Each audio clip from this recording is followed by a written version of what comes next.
This is a podcast live stream. It's called Before the Block Podcast. I'm Vocab alone with Alberto and Eric. I'm supposed to look here. You can look. Well, you don't have to. You can look at us.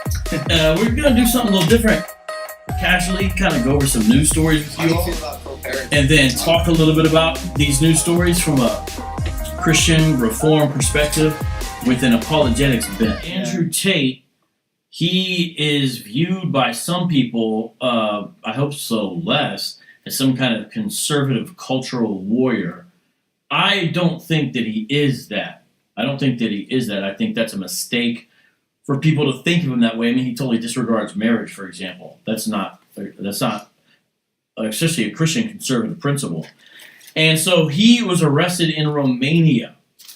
And he came to public attention, I guess, when he was first on Big Brother, like in 2016, kickboxer. But now he's become this influencer. For a while, he lost all of his platforms, was reinstated on Twitter, a whole thing. But he says, provocative things, especially about male and female relationships. But one thing he's done is bragged about, getting women to fall in love with him so he can turn them into webcam models and be rich off of them. So he's been arrested. He doesn't he run like an OnlyFans for a lot of women? Something I don't know the business model or where it's at, but I know that that's a thing. But he's arrested, and apparently the Romanian police are taking all his cars. He's got millions and millions of dollars, or like 11, 16 million, I forget the number, and a bunch of fancy watches. Yeah.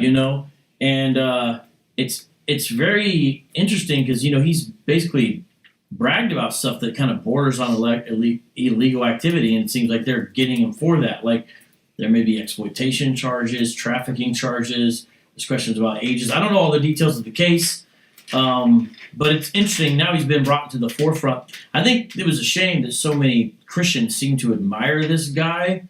I saw a lot of young men admiring him, and hopefully this will be a wake-up call. He's saying it's the Matrix. That's what he's saying. He's saying the Matrix is attacking me. That's his line about Matrix. Yeah, he's a real cheeseball with these metaphors. Yeah. I don't know. I think a lot of these people, they get popular because of the way they speak. They instead of diving in, like aspects of faith or anything, because I know he's brought up, Christianity before in his topics, but they end up kind of becoming like conspiracy theories, man. And I just think like that's why they get so popular. Yeah. Look at this. So here's some of his quotes. A lot of the world's problems could be fixed if women walked around with their body counts on their foreheads. Females have no innate responsibility or honor. Girls don't like responsibility. Women are intrinsically lazy. These are the kinds of things that he says. And here's another quote. If you are a man that has his ish together, at a certain level of status, you can say to a woman, look, I love you. I want to be with you. I'm going to take care of you, but you are not going to tell me what to do. I'm in charge. If you are a high enough status individual, then you get to get away with more. I have beautiful women who are in love with me, and we're all happy and smiling every day. I get to F whatever I want. So again, this is not someone who Christians should be looking up to in any way. And I mean, it sounds like the new Donald Trump, when you're a superstar, you can just do whatever. Basically. A couple more quotes here, and then I'd love to hear what you say, Eric. I'd never get married. No. I don't see the tactical advantage of getting married. I don't think one woman is capable of completing a man's life. Absolutely no. You need multiple women so they can F off and do women-ish. No man wants to get married. He wants his woman to be loyal. He wants his woman as a wife. He doesn't want to be a husband. He just wants to do it so she's less likely to cheat. It's a degree of insecurity. So what do you think about Andrew Tate's arrest there? Well, I made a video about Andrew Tate, I don't know, like last month. I don't really know a lot about him other than the fact that he's polarizing. And just based upon what you've said is all I really know about him. I don't know a lot about him. Alberto, when did you hear about Andrew Tate?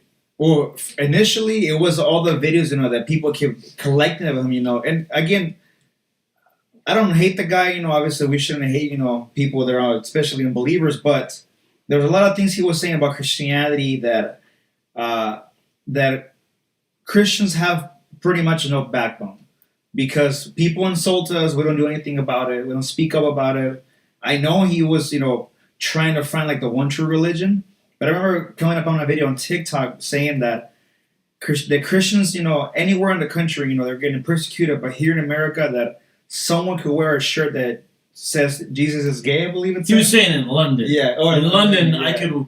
He's saying with the second part of it, he's saying he's referring to London. But yeah, someone could wear a shirt that says Jesus is gay without any repercussions. But yeah.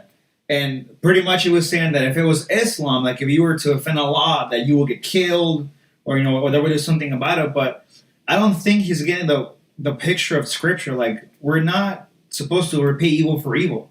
Like, that's one thing that's super important to a believer, especially in Romans 12, that says, overcome evil with good. So I don't think he fully he has no idea the basics of the gospel, nor how the Christian is supposed to walk. Yeah. So he converted to Islam. Yeah. I honestly officially though. Yeah. Yeah. He's and if you see pictures of him going to and fro court, he's carrying a Quran. Really? In the recent pictures? In the most recent pictures, yeah. Yeah, he's trying to be legitimate. He's trying to be a legitimate convert. The video that I made most recently was him being interviewed, him looking like he's being discipled by someone who's Muslim. But honestly, it's neither here nor there. For me, he was never a Christian to begin with.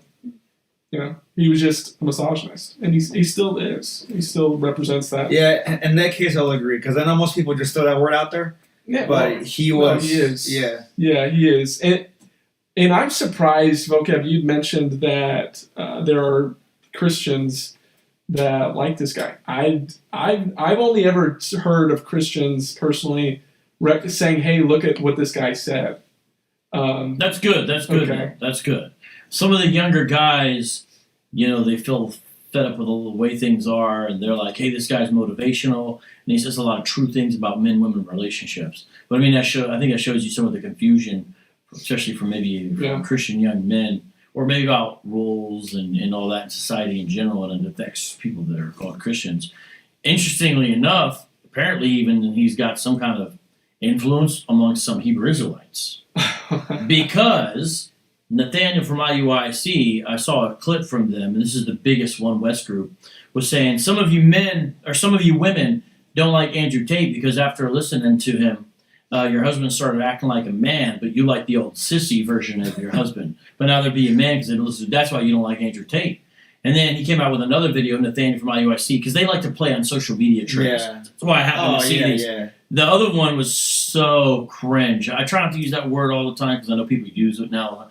It was incredibly cringe. So if you see Andrew Tate, who's a cringe fest in himself, he likes to say top G. Like it's top G. Like this top level, because he had this thing called Hustlers University. Yeah. He's going to turn you into a top G like he is. I mean, it's really... Well, Nathaniel says, come to our school, and I'm paraphrasing now, but you could be a true top G, a top god. I'm not kidding you. Yeah. Because they believe they're the gods of the earth. Okay. Because they believe Israelite males, which they think they are gods. They would draw from Old Testament passages there. So he was using top G to say, IUIC will help you become a top god. Sure. Yeah. So anyways, yeah. So, I mean, really, ultimately, you would pray that justice will be served, especially if he's done some of the things that I've seen they're accusing him of, but also that he would see that Muhammad is not a prophet. Maybe if he watches our video, the Boom Boom Room, in which Muhammad interviewed Andrew Tate, maybe he'll see. I encourage everyone to watch that. Wait, did you do that? I actually haven't seen that. You have to see it. Ah, gosh. Okay. I'm late. It's pretty fun. Yeah. David did a killer job of nailing Andrew Tate's personality. It's very interesting. Uh-huh. But the prayer is then he would see Muhammad is not a true prophet, and he would see Jesus is the true role model of masculinity and perfection and how to view relationships. Jesus is. And it shows you that Islam appeals to a very carnal man. Because you see what he's interested in, and then he converts to Islam, and it kind of shows you Islam's appeal is to the carnal man, to the fleshly man. I mean, you get eternal virgins, for example, in paradise. It's part of what we explore in the video. It's almost like made for men like him. You know? Assalamu alaikum. Do you have trouble getting women to obey you? I know I did. Hi, I'm the Prophet Muhammad, peace be upon him. And when I was growing up, women thought they could walk all over me. Until I joined Andrew Tate's Hustlers University. Top G. At Hustlers University, I learned how to convince women that they're naturally stupid and immoral, and that their testimony isn't as reliable as a man's. It's called gaslighting. Top G. Using the skills I learned from Andrew Tate, I was able to marry a much older, rich widow named Khadijah. Double top G. After she died, I convinced my best friend to give me his 6-year-old daughter as my wife. I even took the wife of my own adopted son. Who does that? Cobra Tape. And the best part is that none of my followers could question me because they knew I would chop their heads off. Escape the Matrix. So, if you want to be a top G like the Prophet Muhammad, peace be upon me, be sure to watch my upcoming interview with Andrew Tate in the Boom Boom Room. And never forget, Allah!